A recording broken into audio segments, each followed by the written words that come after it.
Chapter 3. Betrayal and Obedience. Samuel was for a moment, and it appeared if he had started talking to himself. They were more separated than united, he said, pointing at Cush. Let me say this. These United States we live in was divided in every aspect of the world. They were divided by the color of their skin, race, financial status, religion, and political party. Back in the days, they had some fool running for president whose slogan was Make America Great Again. Or people were asking, when was it great for US? The United States should have been called the divided states of America, because even the division was divided, and that division, along with greed, caused its downfall. Cush looked at Samuel, and elogued, sorry, son, just thinking out loud. How fat people were at war with the skinny, dark-skinned versus light-skinned, rich versus the poor. Single mother. Verse with. But never mind that for now. Samuel leaned back in his chair, and pointed at Cush, lean back and rest, son, I've got a lot to tell. You. I continued, this was before they made these bubble cities, but it wasn't until King Joseph of all Ireland became king that the word Wacatillion was first mentioned in modern history books. Now don't misunderstand, we got away from having authority figure like kings, queens, president, and all that during the Latrinculian War, or some would call it, World War III. Samuel waved his hand in the air carelessly, but King Joseph was the great-great-grandson of Someon who was of the so-called royal family back in the days, and they did something extra special too, or for the Abenian to reclaim that title. Anyway, King Joseph was just a simple computant. Samuel said with his finger up to motion coat, before saying, he had that special DNA, elite tier 1, shit and tout he was number one and dated any type of authority order. Then he saw. They also knew him a cold-hearted, self-centered, arrogant, narcissistic, egotistical, and drunken or monger, and any other negative term you can find. Until he met she from the clan of Camaria, it was often said, that he wasn't the brightest light in the room, if you know what I mean. Cush said, no, he don't. Samuel shook his head, it means, he wasn't too bright. But she, on the other hand, was a strong Wacatillian woman who demanded respect and never settled for anything less. She was the total opposite of her oldest sister, Ella, a concubine slave by choice, who was already in King Joseph's palace. She was the Queen of Ireland for 3 years, give or take a couple of months, when she was murdered as the first wife of King Joseph and given the title of Greatest Maiden Peer of all Ireland. Samuel became animated. Cush looked at Samuel, I talked in a European dialect, and Samuel smiled back at him, you see, in ancient England, they had a system whereby your inheritance gave you a special position. This inheritance classify you as being royalty and King Joseph adopted this same system when he came into power. Samuel scratched his head. Or was it his father? Anyway, King Joseph is the one who married our ancestor. They brought back this system, but it died before King Joseph's death.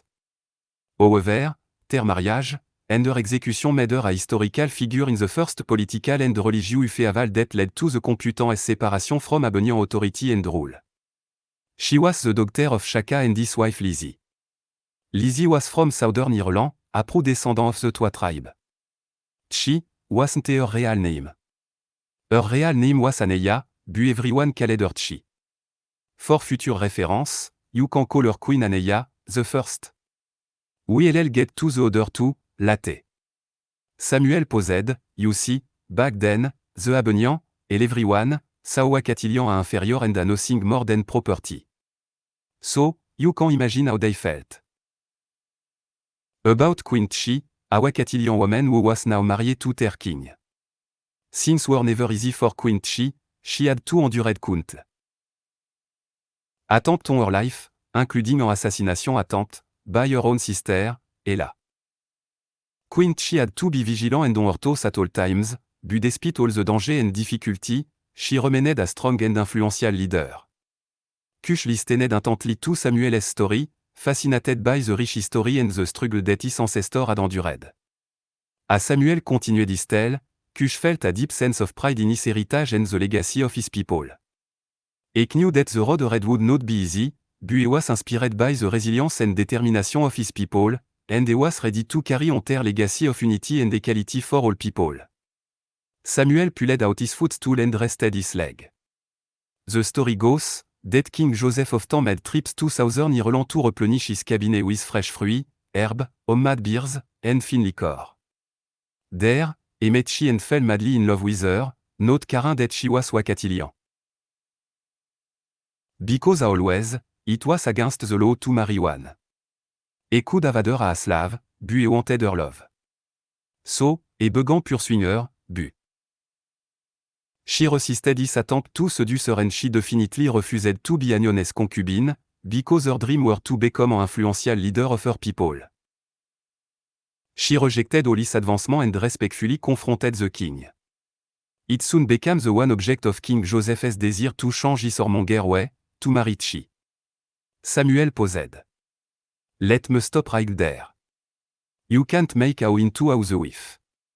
In this case, a husband, for she knew who he was, but ignored the sign. He had already been with her sister. But anyway, he guessed she took the old change. Elle, he don't know. We would have to ask her. Plus, Sabaoth had his hand in the decision, or else, you and he wouldn't be here.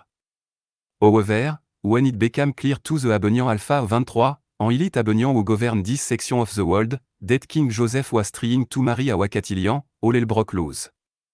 He demanded that their engagement end, or else they would separate themselves from the people of all Ireland, leaving them to fend for themselves. This threat didn't sit too well with the king, and out of drunken anger and content over the Abenian, King Joseph married she, made her queen, and granted her the title of the greatest of the great maiden of all Ireland. Shortly afterward, Abenian Alpha 23 decreed sentence of excommunication against King Joseph and his entire territory. Because of this marriage and this excommunication, they officially broke off treaty with the Irish computant.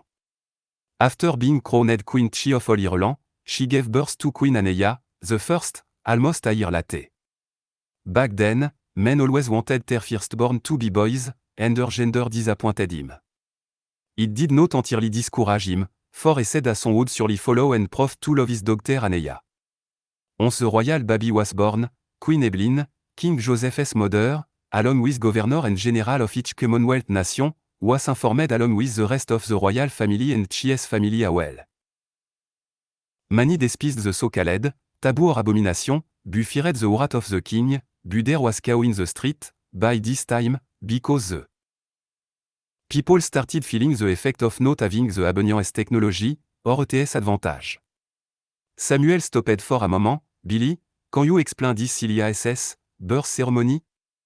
Billy then said, why is it silly? These were their custom and practice, they probably think that your Sabaoth is a fairy tale, and they do. But sure. According to their custom, a royal physician signed an official document confirming the newborn's gender, weight, and birth time. A palace official will bring this document out of the hospital, and this is the first sign the world will get that the royal baby has arrived. And it's then handed to a messenger who will take it to the palace underguard. They put the notice into a frame at the palace, positioned on easel and placed in the palace forecourt, at which time the world will know the gender of the baby. However, it could take anywhere from up to 8 days, before the new arrival's name is announced. After the announcement, a brief statement by the king of the child's birth would seat the hospital. Samuel interrupted Billy, you know, you're probably right about your statement, you just made. But he know what he know, seen what he know and felt what he know about Sabaoth. It's what they know, so he will take my statement back, about it being silly, it's their tradition. Tradition of men handed down for generation. Anyway, thanks, he got it from here. Billy said, you're welcome. Samuel continued, at the hospital, the king made his announcement of the child. Although they were at the ceremony, Chi's parents were supposed to be up there with the royal family. But because they were Valcatilian, they were standing in the back of the crowd. they minted 5000 silver penny to mark the royal birth. Samuel pulled a silver penny out of his pocket, and handed it to Cush, like this one. The King's artillery sounded celebratory gun salute, in the Royal Park with 41 round salute, and again by the Honorable Artillery at the Tower of Ireland with a 62 round salute. In keeping with their tradition, it is said that when she left the Royal Hospital, they burned her shit, because she was Wakatilian. She appeared on the steps of the building with her newborn as the crowd looked on. The ceremony lasted for 2 days before Chia's family was to head back home. Chia's father, Shaka, approached her with tears in his eyes. He will return in 8 months to take the baby and perform my family ceremony in the Holy of Holy. Don't let anyone know, not even your Uncle Mal. Do not let them know where the baby or I am. Because it is of great importance to us about, that no one knows her whereabouts. You will find out why he have asked of you such request late. He also need, all royal document of her birth and 500 silver penny. She smiled, it is so. After 8 months, Shaka showed up at the palace and with open arms she had everything he asked for and didn't stay there long enough to see the king and she never saw her daughter again. 3. Miscarriage followed and King Joseph returned to his old way of having orgy, and entertaining other women. The king's love for she was gone, and so was his loyalty to her. He also heard, no tons did he ask about his daughter, Aneya. Shaking his head, Samuel repeated himself, no tons. By this time, the full effect of the Abenian's absence caused civil unrest and violence that took over the land. Soon after, she was taken and charged with high treason and sent to the highest court in Ireland by her accusé. She was tried before a jury of peers, including her former betrothed and her Uncle Mal. Like I told you before, everyone who is your family and your family. The court proceedings were long and intense, with both sides presenting their arguments and evidence. In the end, Queen Chi was found guilty of high treason, adultery, inciting a coup, witchcraft, and a bunch of other lies according to all Ireland laws and sentenced to life imprisonment in a remote dungeon in the mountains. King Joseph didn't give a damn by the verdict and didn't even try to appeal to the Abenian for clemency. However, the king's reputation was tarnished, and he lost much of his support among the people of all Ireland. Again, he didn't care. After a formal lackluster apology in front of the citizens with all the balloon and whist by King Joseph, all Ireland was punished for their sin, but eventually united with the Abenian once again. To show the Abenian their loyalty, Chia's charges were upgraded and she was beheaded dead. Late. Cush had forgotten and held the silver penny in his hand and handed it back to Samuel. Wow, dit Abenian sur do us. But why? Samuel said, yes, they do. You will find out. Just wait. Remember, like always, and I'll say it again, history repeats itself. Martha interrupted them when she entered the living room with some fresh squeezed lemonade. Here, old man, you all gone need something to drink with all that talking you all doing. Samuel smiled, thanks, he sur do. Taking a drink, Samuel smacked his lips à Martha handed Cush a glass. Samuel continued, this rent true for the Wakatilian of Ireland. Et posed, Martha, this here lemonade is something else. Martha smiled, thanks babe. Samuel continued a smacked his lips again, like he said, this rent true for the Wakatilian of Ireland, and the life in Ireland was cruel towards the Wakatilian. For the next 200 years after Chia's death, the Abenian took revenge on the Wakatilian. Because of what she had done. The silver penny were thrown out, but the Wakatilian found them and kept them for themselves. It was so bad that they started immigrating too. The Americas a way to get out. But even that wasn't a joyful event.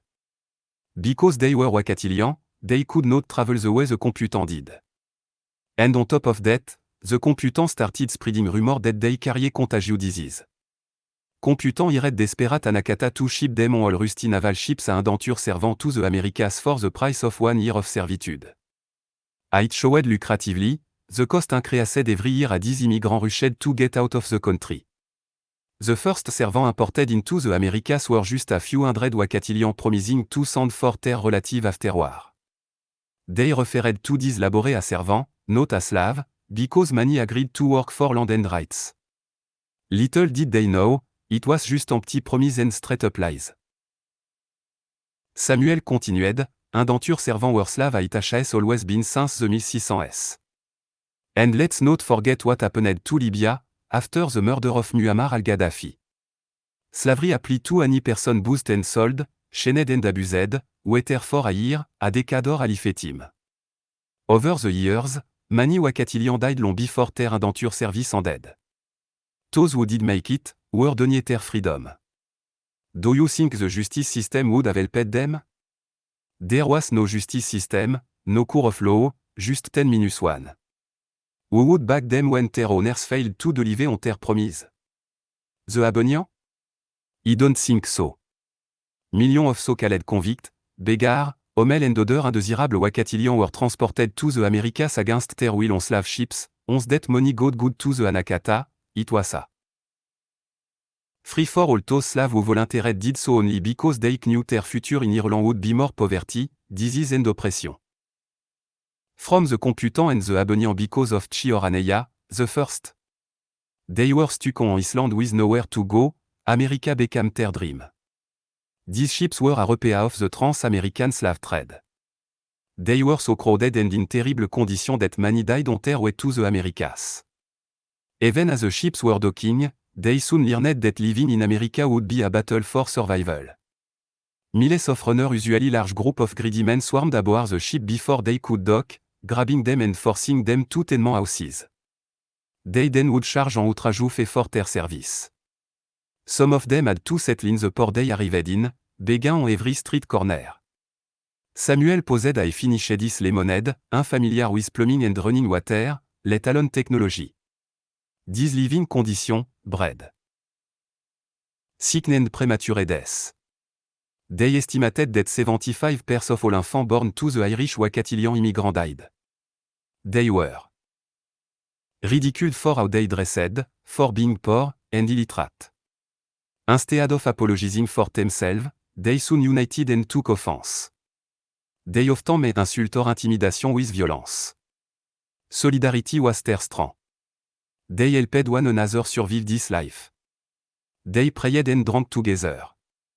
The men seemed to do more drinking than praying, yet their faith and determination led them to create the Sabaoth First Temple of the Americas. It was a militant church, a church that fought not only for their soul, but also for their human rights. During this time, one of the greatest wacatillion came on the scene, Abuxigin. Which means, Wilka, from the clan of Tablita, the son of Wanyenyekevu and Queen Aneya, the first. Your grandfather, the man from the other side of nowhere, some called him. Cush looked at Samuel, the other side of nowhere? Samuel just smiled, he will get into that latte, just now he was a young man, a few years older than you, when he arrived. But he grew into a man of significant influence who became the reasoning force between all wacatillion in those parts. They united and destroyed, one of the evilest Abonian de Mondère, Bastet. He understood that the Computant and the Abonian were the enemy. They were trying to force our people to destroy one another because of geographical location, fate, skin color and tone, and other idiotic reason, and Abuxigin wanted all wacatillion, Anakata, and even Computant united a one, and even saved a few Computant in the process. Abuxigin was our ancestor, who was born in Arizona.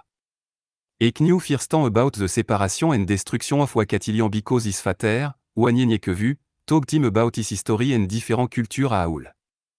Being the son of Queen Aneya, the first who was half Computant and half wacatillion, they nicknamed them many names like half-breed and a few other, but they called themselves mestizo. And that is how that name came to be. The mestizo were a unified force, that was an exceptional group of people who were well trained in the art of war created by Sabaoth himself, called point de Dieu or of God, but he was also well trained in the art of peace. By this time, many mestizo were very well respected and feared in the West. The mestizo were created when Chi's father, Shaka, was visited by a servant of Sabaoth a few months before Chies death named Mlezi. Cush interrupted Samuel, before he could finish, Dan Daddy? Samuel said, yes son, the same one. Cush asked, how old is he? Samuel said, when Sabaoth said, let us, create man in our image. It was Mlezi and Mshika, he was speaking too. Cush leaned back in his chair, as Samuel continued, Mlezi told Shaka to send Aneya to the Americas right before her mother's death to his brother's land, where she late marié Wanyenye que vu. However, it was told to her uncle Mal, that a renegade Abeni en mur de raider, a they obeyed the word of Sabaoth. Shaka didn't go himself, busant his bravest warriors to a reservation in the far western part of the Americas in the old town of Tucson, Arizona. It was there she would meet Wanyenye que vu, a Wakatilian warrior, a Louisiana prince who came to Arizona seeking the power and glory of Sabaoth. Samuel continued with his story, telling Cush about how the Wakatilian eventually formed their own nation, and each nation separated into clans and refused the term Wakatilian. The nation were founded on the principle of unity, equality, and justice for all its people, regardless of their background. The nation thrived and prospered, and it became a beacon of hope and inspiration for all oppressed people around the world.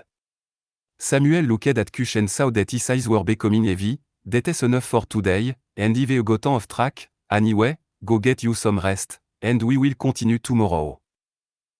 Cush got up early, the following day and did his chore around the house hastily, rushing to get to his grandfather's house. He skipped breakfast, because he knew Big Ma always prepared a feast whenever she cooked.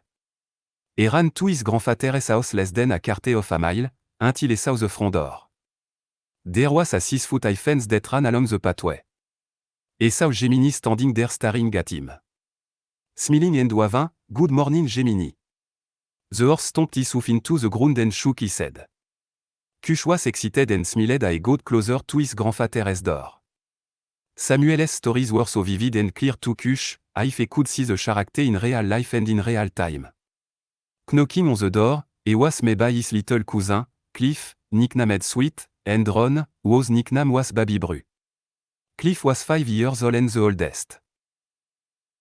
Of the two brothers, but wherever you saw Cliff, you saw Ron running behind him.